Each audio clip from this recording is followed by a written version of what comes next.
كل آمن بالله وملائكته وكتبه ورسله لا نفرق بين أحد من رسله وقالوا سمعنا وأطعنا غفرانك ربنا وإليك المصير لا يكلف الله نفسا إلا وسعها لها ما كسبت وعليها ما اكتسبت ربنا لا تؤاخذنا إن نسينا أو أخطأنا ربنا ولا تحمل علينا إصرا كما حملته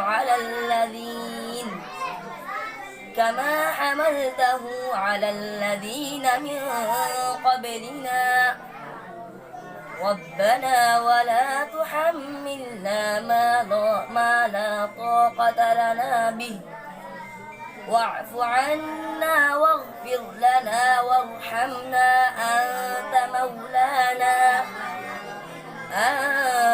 مولانا فانصرنا على القوم الكافرين صدق الله العظيم. أعوذ بالله من الشيطان الرجيم. بسم الله الرحمن الرحيم. وأنكحوا الأيام منكم والصالحين من عبادكم وإمائكم إن يكونوا فقراء يغنيهم الله من فضله والله واسع عليم.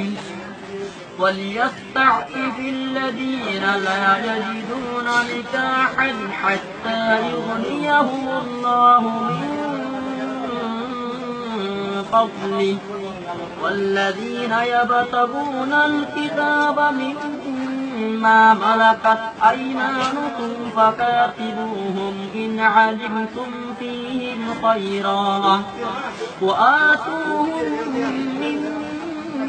مما لله الذي آتاكم ولا تكرهوا فتياتكم على البغاء إن أردنا تحصنا لتبتغوا عرض الحياة الدنيا ومن يكرهن فإن الله من بعد إكراههن غفور رحيم.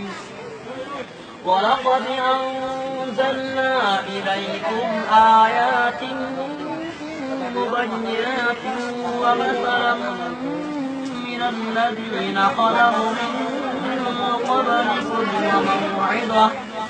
وموعظة للمتقين. الله نور السماوات والأرض مثل نوره كمشكاة فيها مصباح المصباح في زجاجة الزجاجة كأنها كوكب دري يوقد من شجرة مباركة زيتونة لا شرقية ولا غربية يكاد زيتها يضيء ولو لم تمسسه نار نور على نور يهدي الله لنوره من يشاء ويضرب الله الأمثال للناس والله بكل شيء عليم. صدق الله العظيم.